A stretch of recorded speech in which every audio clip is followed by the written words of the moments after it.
E aí, pessoal, tudo bem? Dr. Luiz Guilherme Labinas, médico psiquiatra, falando hoje sobre um dos temas que vocês mais gostam quando a gente fala sobre explicações de medicamentos. Então, vou explicar um pouco sobre um remédio muito utilizado, que é o escitalopram. Escitalopram é um remédio tão prescrito, mas tão prescrito, não existe no SUS até agora, mas ele tem muita prescrição, porque é um bom medicamento, acaba sendo usado por bastante gente, que tem vários tipos de genéricos, similares, fora o medicamento original, né? Então, a ideia do vídeo hoje é explicar como ele funciona, depois eu vou explicar quais são os fundamentos dele, né? Onde basicamente ele age, quais aspectos da sintomatologia das doenças, depois quais são os diagnósticos que ele acaba tratando e finalmente vou falar sobre os efeitos colaterais e como é o manejo dele, terminando como é o manejo. Então fica aqui até o final. Primeira coisa então, como eu falei, como funciona o remédio, qual é o seu mecanismo de ação. O escitalopram então, ele é um antidepressivo, inibidor seletivo da recaptação da serotonina, ou seja, quando você inibe a recaptação da serotonina de volta para o neurônio, você acaba aumentando os níveis de serotonina na fenda sináptica de algumas regiões do nosso sistema nervoso central, do nosso cérebro. E aí, por conta disso, o aumento dos níveis de serotonina, eles acabam gerando melhora de melancolia, da tristeza, melhora de angústia, melhora de preocupação, melhora da irritabilidade, melhora de ansiedade. E aí, por conta disso, é onde ele acaba tendo seus efeitos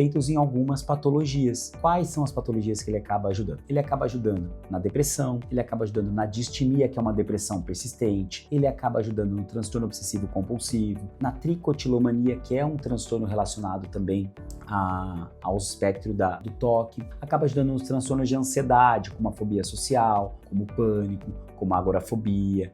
Ele acaba ajudando também no transtorno disfórico pré-menstrual. Homens com ejaculação precoce, por exemplo, também tendem a ter uma resposta interessante com o uso de escitalopram. Então, ele é um remédio que age também, por exemplo, no transtorno de estresse pós-traumático. Então, vocês podem ver que é um conjunto, né? Olha que interessante, um remédio que ele chama antidepressivo, mas que ele acaba sendo usado para vários transtornos mentais. Então, isso por conta desse efeito serotoninérgico. Mas, além disso, ele obviamente pode causar alguns efeitos colaterais, tá? Então, quais são os efeitos colaterais que ele pode acabar gerando? São muito comuns, então isso é muito importante vocês saberem. Muita gente acaba abandonando o tratamento por conta dos efeitos colaterais. Fala, doutor, tive náusea, tive dor de cabeça, parei com remédio, e aí tomou 2, 3 dias e não quis tomar mais. Isso eu acho que muito é falta de comunicação, às vezes, entre o psiquiatra e o paciente, né? O médico informar, explicar o que vai acontecer, quais são os efeitos colaterais mais importantes, para que a pessoa entenda como vai ser a sequência de tratamento. Não é só dar um remédio e acabou por aí.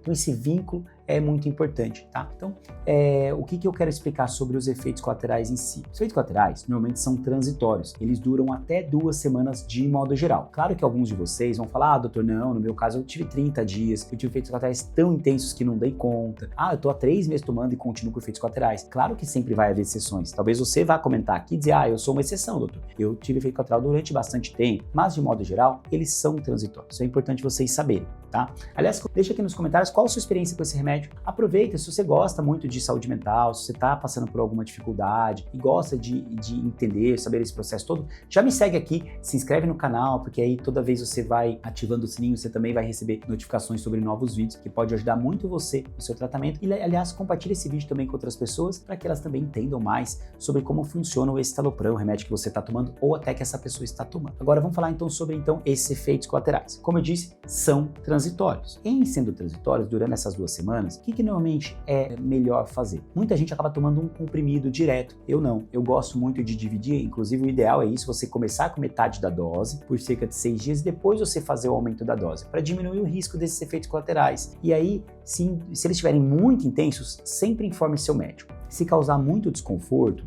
por exemplo, é importante, de repente, que você informe seu médico, fale com ele, fale o que você está sentindo, porque às vezes só dando algum remédio sintomático já ajuda e depois de alguns dias você melhora, tá? Então, quais são de fato os efeitos colaterais? Eu vou citar aqui para vocês 10 efeitos colaterais muito comuns. Então, a gente tem a náusea, dor de cabeça, dor no corpo, boca seca, a tontura, desconforto gastrointestinal, desconforto estomacal, pode dar obstipação intestinal, pode dar diarreia, pode dar a sensação de diminuição de libido ou até retardo na ejaculação. Então esses 10 efeitos colaterais são relativamente comuns, como eu disse, grande parte deles melhora. Mas claro que você pode ter algum outro, então se de repente teve algum outro efeito colateral, pode citar aqui, pode falar aqui, eu posso até orientar você quanto a isso, tá bom? Então esses são os 10 efeitos colaterais. Tá, doutor? Beleza. Então eu já descobri como funciona, doenças que trata, seus efeitos colaterais e por quanto tempo eu tenho normalmente que tomar esse remédio, como funciona o manejo dele. Normalmente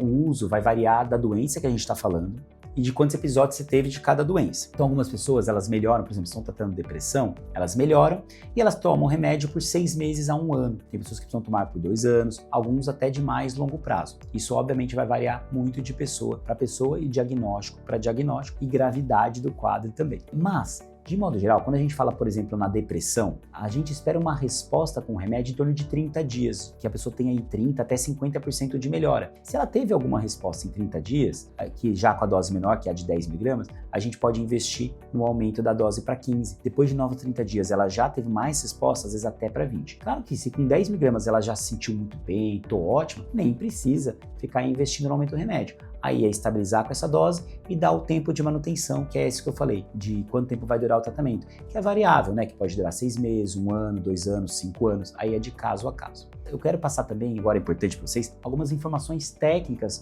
sobre o escitalopram. O escitalopram, como eu disse, é um antidepressivo, ele tende a ser tomado em uma dose diária, tá? Eu gosto muito de passar de manhã o medicamento. Por quê? Porque é um remédio que normalmente não dá sono, ele é um medicamento ativador, ele não tem propriedade antihistamínica que a gente fala, que gera aquele sono, aquele cansaço. Só que 10% das pessoas, normalmente, elas tendem insônia, podem ter insônia, desculpa, então a gente toma de manhã. Mas também, os 10% da pessoa podem ter sonolência. E aí, nesse caso, a gente até pede para tomar à noite o medicamento. Caso, com esse sono excessivo, a pessoa melhora em 2 semanas por ser um efeito colateral, legal, pode passar para de manhã. Se não melhorar, aí a gente pede para ela continuar seguindo o remédio à noite. Mas normalmente ele é prescrito pela manhã. Doutor, precisa ser com alimento, sem alimento? Não importa, pode ser com, pode ser sem alimento. Eu gosto de pedir para a pessoa tomar o café da manhã e depois ela tomar o remédio, até para ter uma questão de hábito. E quantas vezes durante o dia eu preciso tomar? Ele é um remédio para ser tomado uma vez ao dia, tá? Como eu disse, pela manhã. Por quê? Porque tem uma meia-vida mais longa.